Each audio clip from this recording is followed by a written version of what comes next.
Welcome to Civics in a Year, the podcast that makes civic literacy fast, accessible, and surprisingly engaging. In just 10 minutes an episode, we'll tackle one of 250 essential questions about American democracy, how it works, why it matters, and what it means for you. Whether you're a student, a teacher, or just someone who wants to better understand your country and your rights, you're in the right place. Civics in a Year is powered by the Civic Literacy Curriculum from the Center for American Civics and is produced in partnership with the School of Civic and Economic Thought and Leadership at Arizona State University. All right, welcome back to Civics in a Year. Today we're talking about an amendment that I don't know that a lot of people know. I think that when I was learning amendments in school, it wasn't high on the top of my list. However, it is actually really important because it's how we choose our senators. So today we're talking about the 17th Amendment with Dr. Sean Beienburg. Dr. Beienburg, can you give us a little background on the 17th Amendment, please?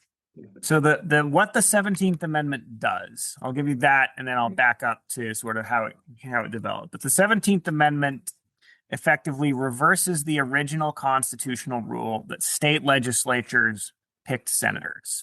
The 17th Amendment basically says senators are picked by their voters, basically akin to the House.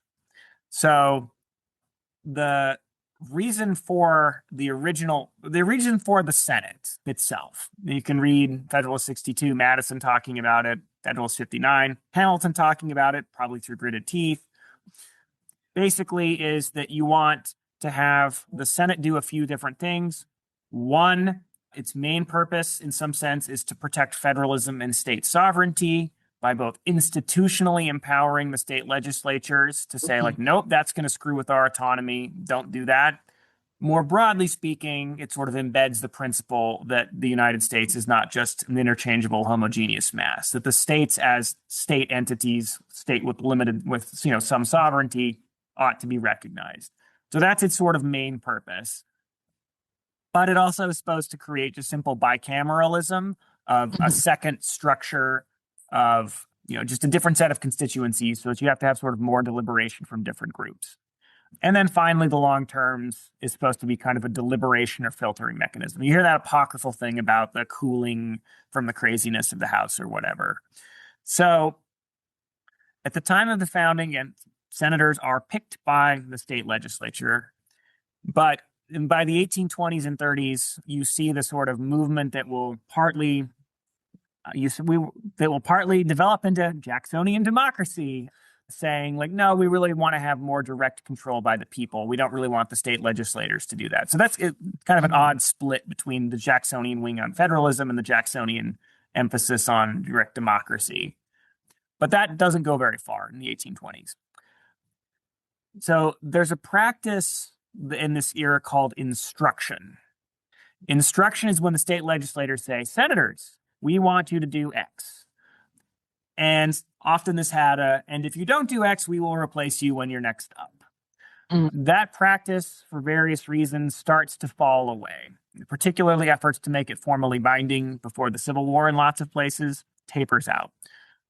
And so what the 17th Amendment is supposed to do as a practical matter, there's a concern that the Senate is not functioning well in the late 19th century. There's a concern that, one, state legislatures will fight and therefore not pick a senator. And so then maybe you only have one senator or no senators if you are a state. That seemingly is actually counterproductive to your state having some influence. So that was a concern people raised. A second is, even if they manage to get them, they spend half their time fighting about senators instead of schools, potholes, whatever the things you think state governments are supposed to be working on. Third, and this is something that the progressives, the sort of people turning into the progressive movement hype up, the fear is that the Senate is corrupt, that it's basically plutocrats buying senators. And it will be easy because it's easy to buy the state legislatures. And so their thought is, it's harder to corrupt the people than the state legislatures. This is part of the same argument for why they want to have initiatives. Obviously, as an empirical matter, there are reasons to think maybe they got this one wrong. And in fact, you can buy your way with advertisements, but that's the belief that that it's easier to corrupt a legislature than a voter electorate. And so the 17th Amendment is designed to correct those things. I mean, the state legislature doesn't have to fight about it. It means that you won't have unelected or gaps and potentially take out corruption. But the Constitution's pretty specific. The state legislature gets to pick your senators. So some states start spooling up primaries. So 1903, for example, Wisconsin, Oregon are states that come up in a lot of progressive era reforms. They're putting an advisory thing on their ballot. Who do you voters would you like to see as the senator, with an asterisk, right? This isn't binding, but this is a useful signal to your state legislatures. And then eventually, this gets enhanced as a version of any state legislature has to then, legislator, as part of their campaign, will pledge whether to endorse or not endorse that advisory vote by the voters. So de facto, this creates a ton of pressure on the state legislators to, in fact, endorse what the people have voted for. So it creates a kind of indirect mechanism for direct election of senators. This is often called the Oregon Plan. And so the Oregon technique, or I can't exactly, the Oregon Plan technique, method, whatever. One of them. But this is, and this becomes increasingly something people are talking about. And remember, there's two ways to amend the Constitution. Now, who's not going to want to change this system? If you're a sitting U.S. senator, you're pretty sure you know how you got your job. This is why senator folks often, incumbents tend to dislike campaign finance laws or changes, even because, like, you dance with them that brung you, right? You got elected on this system, you might as well keep it. So senators are not keen on this. So this is not going to go anywhere in Congress. But remember, there's a second model in Article 5. State legislatures can petition for a constitutional convention, and it's starting to look clear that they're going to be able to do this. And so eventually enough senators say, all right, fine, like, I'm going to get hammered out. My voters are, my state legislators are getting pressured by their de facto pressure. So the 17th Amendment gets pushed through. There are some critics, and we can talk more about them in a second, but that's basically, and then it gets ratified very easily by the state legislators, who they're happy to, like, not have to deal with this problem anymore. I think Utah shoots it down. If I recall, there's one or two states that shoot it down, but it sails pretty easily, basically. It's interesting that the legislatures wouldn't want that role, but I can also see why they wouldn't, like, just washing their hands of it. How many podcasts did we do on Congress giving away its power to the presidency? Like, I know, but I feel like state legislatures would want to be able to pick who represents their states.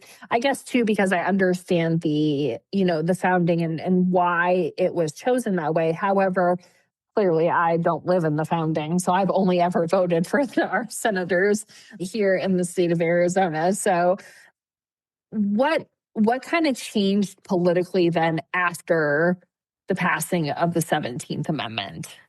So this is a very loaded question, and I will have some relatively hot takes on this, because this is something that, particularly you poke around on the internet, you will find a very, very, very dedicated wing of people who are convinced the 17th Amendment was the ruin of American constitutionalism.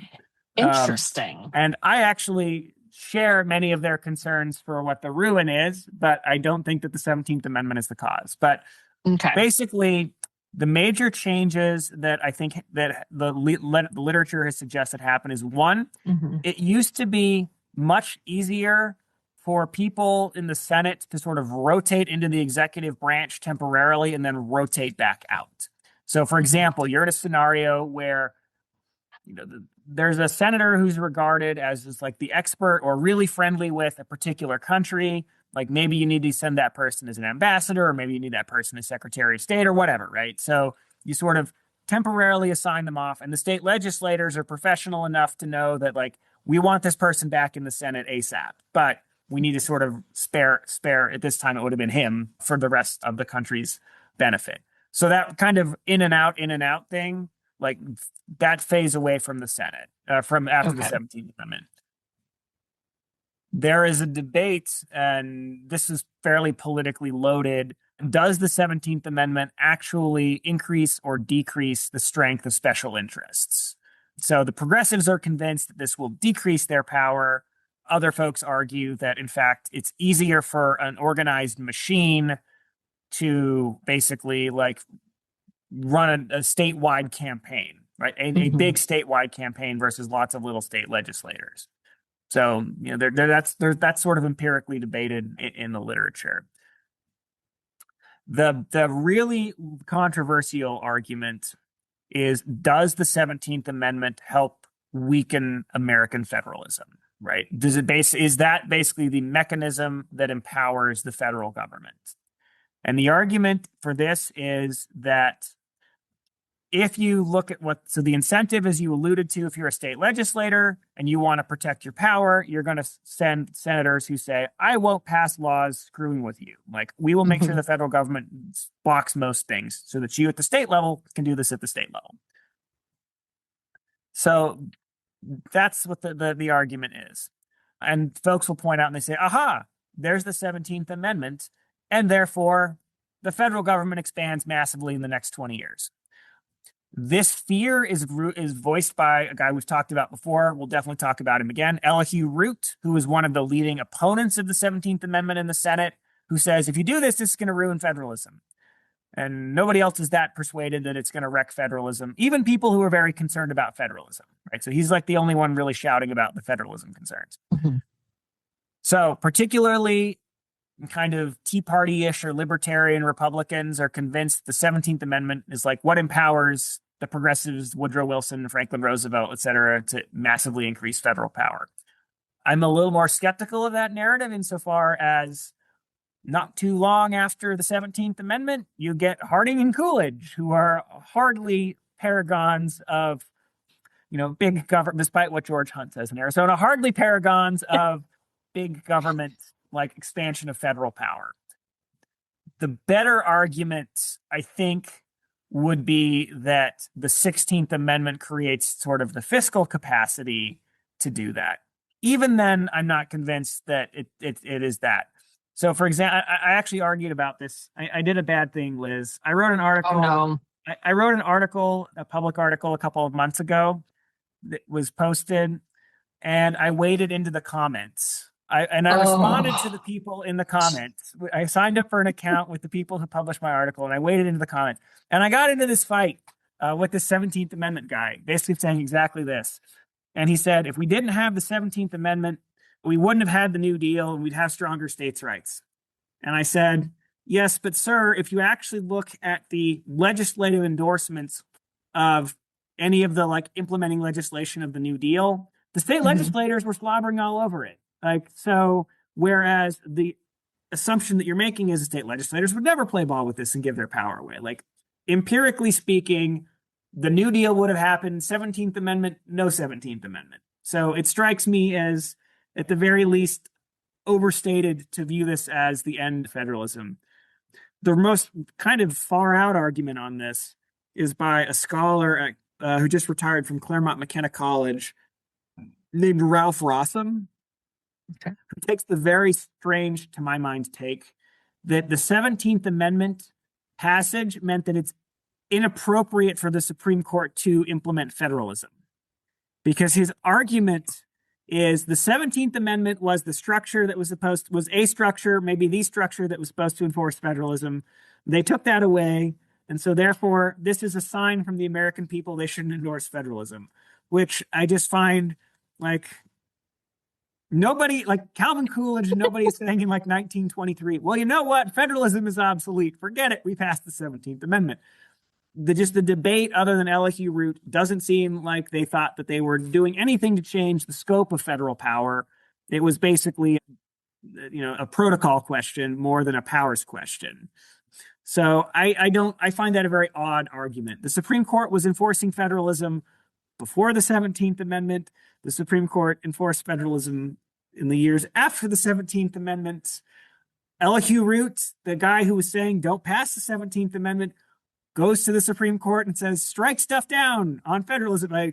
It's just a very odd argument to me. But So that's the hot take, I suppose, which is people who I'll make the even hotter version of it.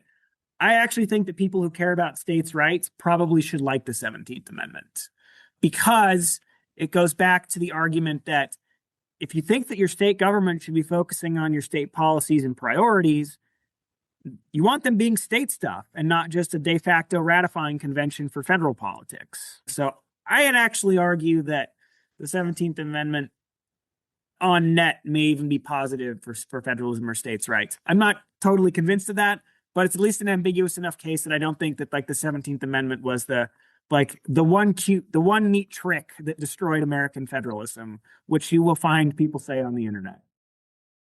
I will say that I have learned, I do not often wade into comments, but I have learned that people in the comments don't often want to have a conversation. They just want to state their opinion. And if you do not agree with their opinion, you are wrong. This guy did. He actually went back and forth like 5 times. And at the end, he said, wow, I've thought about this differently. Maybe I should buy your book and learn something else. That is the exception and not the rule. But that's good. I think that those kinds of things are healthy, because when we talk about, when we're giving opinions based on, facts and primary sources, like obviously people are going to have different interpretations, different thoughts. But I didn't know the 17th Amendment was so controversial, but now I do. So it's not, except among a very, very, very, very small set. That's still controversial. But again, I would have never thought that like giving that power to the people would be like, I didn't think it would be a big deal at all, but clearly it was. Some people did not like it and some people still don't like it. So we're going to continue on our amendment streak with our next episode, talking about a very controversial amendment, the 18th Amendment. So Dr. Beienburg, thank you very much. Thanks for joining us on another episode of Civics in a Year. If you enjoyed this episode, be sure to subscribe and share it with someone who cares about a constitutional republic as much as you do. For more episodes, resources, and updates, follow us on social media or visit us at civics.asu.edu. Make sure to check out the show notes for any relevant links. Special thanks to the United States Marine Band for their performance of the Stars and Stripes Forever. Let's keep building a stronger constitutional republic, one episode at a time.